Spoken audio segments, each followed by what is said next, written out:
পুরাতন মালদা পৌরসভার চেয়ারম্যানের পদ থেকে কার্তিক ঘোষকে সরানো নিয়ে আবারও বিস্ফোরক দলেরই এক কাউন্সিলরের। কার্তিক ঘোষ সরানোর আগে জেলা তৃণমূল সভাপতি আব্দুর রহিম বক্সিকে সরানো উচিত মালদা জেলা পরিষদের সভাধিপতিকেও। লোকসভায় হেরেছে গোটা জেলা, এর জন্য দায়ী জেলা নেতৃত্ব। এতদিন চেয়ারম্যান কে হবে তার দর চলছিল, এখন সঠিক দাম পেয়েছে তাই দিয়ে দেওয়া হয়েছে। আমি বুঝে উঠতে পারছি না, এখানে বলে আইপ্যাক সার্ভে করছে, টাকার ক্ষমতায় চলছে তৃণমূল কংগ্রেস। যে লোকটা নিজে সরকারি জমি দখল করেছে, সবচেয়ে আগে জেলা সভাপতি রহিম বক্সিকে সরানো দরকার। আজকে পৌরসভাতে ফল খারাপ হলো, সেখানে চেয়ারম্যানকে সরিয়ে দেওয়া হলো, কিন্তু গোটা জেলায় তো এই সভাপতির নেতৃত্বে ফলাফল খারাপ হলো, কিন্তু সেখানে কেন তাদেরকে সরানো হচ্ছে না? কি স্বার্থ আছে রাজ্যের সাথে তাদের? কালকে চেয়ারম্যান সিলেকশন হওয়ার সময় খাম বের করা হলো, আমরা দেখলাম সেই খামে রাজ্য নেতৃত্ব সুব্রত বক্সির সই নেই, আছে জেলা তৃণমূল সভাপতি আব্দুর রহিম বক্সির। সেখানে আমরা বুঝে গেলাম বৃহস্পতিবার নিজের ওয়ার্ড অফিসে বসে এমনই জেলা তৃণমূল কংগ্রেস সভাপতি আব্দুর রহিম বক্সির বিরুদ্ধে বিস্ফোরক মন্তব্য করলেন পুরাতন মালদা পৌরসভার 5 নম্বর ওয়ার্ডের কাউন্সিলর বৈশিষ্ট্য ত্রিবেদী, যাকে কেন্দ্র করে ইতিমধ্যেই শুরু হয়েছে রাজনৈতিক চাপানোতর। এই বিষয়ে যদিও মালদা জেলা তৃণমূল কংগ্রেস সভাপতি আব্দুর রহিম বক্সি কোনো মন্তব্য করতে চাননি। যদিও এই বিষয়ে মালদা জেলা তৃণমূল কংগ্রেসের মুখপাত্র আশিস কুন্ডু কি জানিয়েছেন শুনুন। কোথায় কে কি কোনভাবে বিচ্ছিন্ন বক্তব্য রাখছেন সেটার ব্যাপারে আমরা দল অবগত না, কারণ বিজেপি নিশ্চয়ই ঠিক করবে না কোন পৌরসভার কে চেয়ারম্যান হবে। যে কার্তিক ঘোষ রেজিগনেশন জমা দিয়েছে দলের সিদ্ধান্ত অনুযায়ী, কার্তিক ঘোষও দলের অত্যন্ত শৃঙ্খলাপরায়ণ নেতা, সেই জন্যই দলের অনুশাসন মেনে তিনি রেজিগনেশন দিয়েছেন। আর কাকে চেয়ারম্যান করা হবে সেটা তো বিজেপি ঠিক করে না, রাস্তায় আলোচনা করে ঠিক হয় না। দলীয় সিদ্ধান্ত মোতাবেক বিভূতি ঘোষ চেয়ারম্যানের ওভারটেকিং করেছেন। এখানে বাইরের যারা বিজেপি হোক, কংগ্রেস হোক, সিপিএম হোক, যারা তামাক খাওয়ার চেষ্টা করছেন তাদেরকে বলবো এগুলোর ব্যাপারে তাদের মাথা না ঘামানোই ভালো। অন্যদিকে এই বিষয়ে পুরাতন মালদা বিধানসভা কেন্দ্রের বিধায়ক গোপাল চন্দ্র সাহা বলেন, এটা তো নতুন কিছু নয়, তৃণমূল কংগ্রেসের একটা কালচার। গত লোকসভা নির্বাচনে বেশিরভাগ শহর, বেশিরভাগ টাউন পশ্চিমবঙ্গের বিজেপি লিড দিয়েছে। এরা মানুষের রায়কে মেনে নিতে পারে না। মানুষ কোথায় ভোট দিবে, কোথায় কি করবে, কাকে নির্বাচিত করবে, সেটা মানুষের ব্যাপার।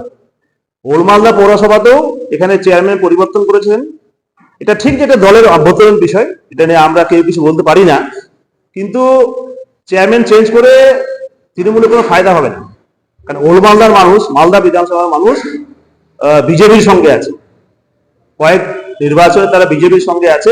আর এই পার্টিটা পুরো কাটমানির পার্টি, যেখানে পয়সা দিতে পারে, যে পয়সা দিতে পারে তার পক্ষে এরা চলে।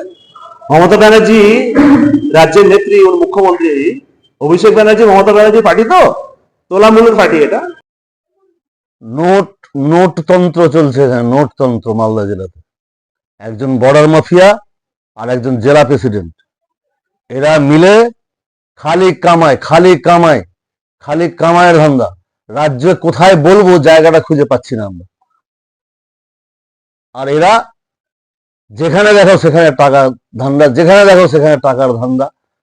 আজকে যদি ভোটের হারের জন্য যদি কার্তিক ঘোষকে সরতে হয়, তাহলে সবচেয়ে আগে তো রহিম বাবুকে সরা উচিত। সবচেয়ে আগে তো রহিম বাবু, জেলাতে দুটা এমপি হেরেছে, সবচেয়ে আগে তো জেলা পরিষদ সভাধিপতিকে সরা উচিত। জেলা সভাধিপতি উনি, তার আগে তো উনাকে পদত্যাগ করানো উচিত। তুমি ছোট ছোট লোককে মানে ঝিকে মেরে বউকে ভয় দেখাচ্ছ।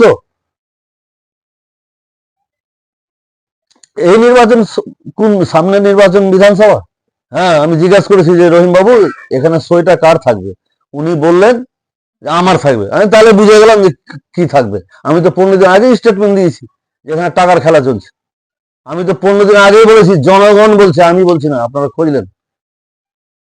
একদম এতদিন ধরে দাম দর চলছিল, দামটা কম বেশ করতে করতে, উঠানামা করতে করতে একটা ফিক্সড জায়গায় পৌঁছে ফেসলাটা হয়ে গেল। জায়গা নাই রাজ্যতে, কোথায় বলবো, কোথায় বলার জায়গা নাই, খুঁজে পাচ্ছি।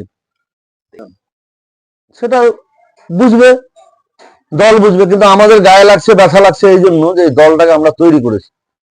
আমরা প্রথম থেকে সৃষ্টিদাতা আমরা এই দলের। তখন আমাদের গায়ে এই সমস্ত লোক, এই বিভূতি ঘোষ, এই কার্তিক ঘোষ, এরা আমাদের গায়ে থুতু ফেলেছে, আমাদেরকে ইট পাটকেল মেরেছে। আর এত কথা বলাতে যদি দল বিরোধী মনে করতে পারে, আমি সত্যি কথা বলতে এক পা পিছু সরব না। ব্যুরো রিপোর্ট, উত্তর বাংলা সংবাদ।